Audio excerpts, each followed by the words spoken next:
Halo, selamat datang lagi di DST, teman-teman. Salam merah hitam, salam Persipura Jayapura. Senang sekali akhirnya menyapa teman-teman lagi setelah kemarin kita menyelesaikan kompetisi BRI Liga 1 2021-2022. Kembali kita mau ngobrolin squad yang kali ini jadi konten untuk DST. Selama jeda kompetisi, saya coba untuk temani teman-teman dengan konten-konten yang masih membahas soal Persipura Jayapura. Masih bersama dengan saya, teman-teman, dan terima kasih sudah menonton video-video sebelumnya. Dan di video baru ini jangan lupa untuk teman-teman kalau suka videonya bisa subscribe, bisa komen, bisa like juga, dan bisa share ke teman-teman yang satu frekuensi. Oke, kali ini konten kita akan sedikit berbeda karena tentu ada jeda kompetisi. Yang next kita akan ada di kasta kedua atau kompetisi Liga 2 untuk 2022-2023. Semoga nggak lama-lama ya teman-teman. Dan kita mau bahas soal, akhirnya waktu itu aku mikir apa ya, mau bikin apa untuk tetap nemenin teman-teman dengan konten Persipura. Akhirnya aku mau bikin soal semacam evaluasi atau penilaian menurut saya pribadi. Dan seperti disclaimer di awal video, kalau saya tidak bermaksud atau punya intensi pribadi terhadap nama-nama yang nanti akan disebutkan, tapi ini murni penilaian saya sebagai supporter. Dan semoga ini murni untuk penilaian dari performa, begitu ya. Dan ini bukan penilaian profesional karena saya juga tidak bukan berlatar belakang pesepak bola, tapi hanya menikmati dan menjadi penonton. So, di luar perdebatan dan lain-lain, silahkan kita ramaikan kolom komentar dengan pendapat-pendapat teman-teman yang nonton, fans Persipura, The Black Pearl. Silahkan komen di bawah untuk diskusi bareng. Nanti akan saya coba tanggapi juga lewat komentar yang ada. Oke, dan semoga ini bisa jadi video yang dinikmati. Dan squad yang akan direview kali ini adalah squad yang kemarin bermain di kompetisi Liga 1 2021-2022. Tentu squadnya akan berbeda, tapi kita akan bahas juga ada beberapa nama yang stay, apakah harus dipertahankan, apakah harus ditingkatkan, atau mungkin harus dilepas untuk mendapat pengalaman di tempat lain, begitu. Dan untuk edisi yang pertama kali ini, saya mau coba dari posisi paling belakang. Kita mulai bahas, dan ini adalah video pertama, dan kita mau bahas soal posisi penjaga gawang atau goalkeeper. Oke, di musim lalu kita punya 4 goalkeeper atau kiper yang menjaga Mistar Persipura Jayapura. Yang pertama ada Dede Sulaiman, kemudian yang kedua ada Fitrul Dwi Rustapa, kemudian ada Giri Mandaki dan juga Mario Londo. Nah, kita mau bahas satu-satu, terutama untuk pemain-pemain yang kemudian masuk squad ini. Secara pribadi, kalau secara keseluruhan saya menilai banyak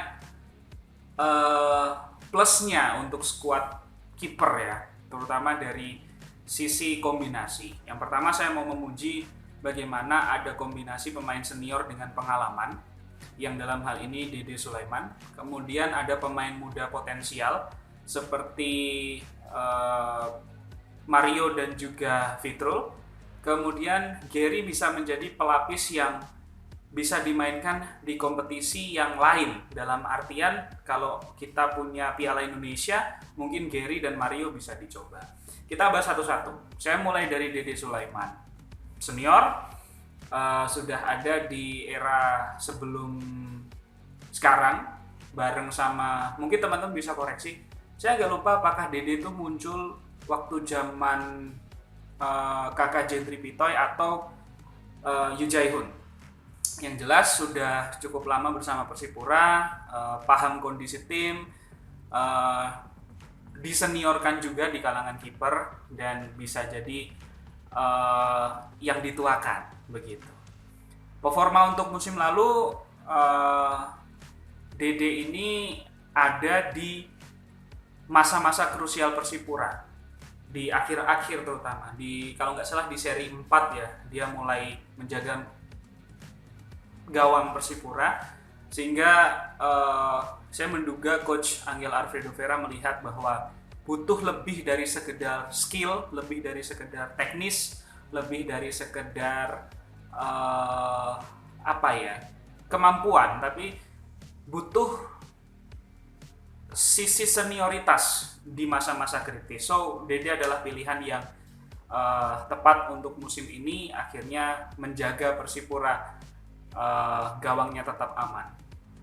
So kalau untuk potensi musim depan sepertinya masih bisa dipakai, terutama untuk kompetisi yang akan berjalan, dan untuk locker room dan pemain-pemain muda terutama kiper bisa jadi opsi yang sangat baik, opsi yang sangat bagus untuk tetap berada di bawah mister gawang, maupun kalau tidak bisa menjadi pelatih bayangan mungkin ya untuk anak-anak muda yang ada di posisi kiper. Kita beralih ke Fitrul Dwi Rustapa. Kiper potensial, satu kata, wajib dipertahankan kalau Fitrul mau bermain di Liga 2, karena skillnya ada, kemampuannya ada, potensial sekali, powernya ada, melihat dan membaca permainan dari belakang bagus, antisipasinya bagus, refleksnya bagus, cuman mungkin butuh jam terbang yang lebih banyak. Fitrul ini bisa jadi kiper masa depan Persipura yang dikontrak panjang menurut saya, kalau Fitrul mau, karena dibuktikan dengan beberapa 2 kali kalau nggak salah dia masuk sebagai line up terbaik di tiap pekan ya, pasti Liga 1 mengeluarkan itu, dan dia pernah memegang save terbanyak begitu, yang artinya di tengah rapuhnya pertahanan kita ada satu harapan besar yang muncul dari potensi Fitrul. So dengan kemampuan yang sudah saya bagikan atau saya share tadi, Fitrul jadi potensi yang besar untuk Persipura di musim depan. Stay atau out? Saya pikir dia akan stay. Next, kita ke Gary Mandagi, kiper yang kemudian pernah dicoba waktu uji coba, kemudian di seri 1 pernah dipakai coach Jackson F. Tiago juga, yang akhirnya kemudian bergeser ke Fitrul. Gary ini sebenarnya kalau dari sesi latihan yang dipost atau diposting sama akun sosial media Persipura, dia punya potensi yang juga cukup bagus. Terutama Gary akan bagus ketika mungkin seperti yang saya omongin tadi, mungkin tidak hanya pelapis untuk 2 kiper utama, Dede dan juga Fitrul, tapi dia bisa dimainkan di kompetisi-kompetisi yang lain seperti Piala Indonesia, atau mungkin suatu saat kita bermain di AFC, itu juga bisa jadi pilihan, karena kemampuannya di Mitra Kukar juga tidak bisa diremehkan, dan kemampuannya cukup bagus juga, speednya ada, tapi mungkin perlu banyak jam terbang. Kalau terlalu lama di bench juga cenderung akan monoton dan nanti bisa mengarah ke penurunan performa. So butuh ruang saja dan butuh tempat yang pas untuk kemudian Gary membuktikan bahwa dia juga pantas di bawah mister gawang Persipura Jayapura. Next, terakhir ada Mario Londok, pemain muda, potensial, masih panjang jam untuk bermainnya. Kalau dia mau stay, adalah pilihan yang paling baik untuk kemudian bersama Persipura. Kemudian di sesi latihan bersemangat, kemudian belum ada kesempatan untuk turun membela Persipura di musim lalu, tapi bisa jadi catatan yang bagus sebagai pelapis ya, kecuali dia memilih kemudian untuk hengkang dari Persipura dan memilih klub lain yang memberikan lebih banyak ruang untuk dia bereksplorasi. Tapi dari segi squad, Mario bisa jadi pilihan juga untuk kompetisi-kompetisi yang lain begitu. So 4 kiper ini, kesimpulan saya adalah 4 kiper yang bisa terus dipertahankan untuk Liga 2 2022-2023 kalau mereka memilih untuk stay, karena komposisinya bagus menurut saya di bawah pelatih manapun. kita pernah pakai pelatih asing maupun pelatih lokal, Coach Gerson yang sangat luar biasa sekali melatih mereka, dan saya harap Coach bisa kembali juga untuk pegang Persipura di next season. Kalau aturannya boleh pakai pelatih ini ya, pelatih asing, atau Pace Yujaihun balik Pace bantu Persipura lagi, bisa jadi kombinasi yang baik dan luar biasa sekali untuk Persipura di next season. Itu untuk episode pertama teman-teman, semoga bisa terhibur dengan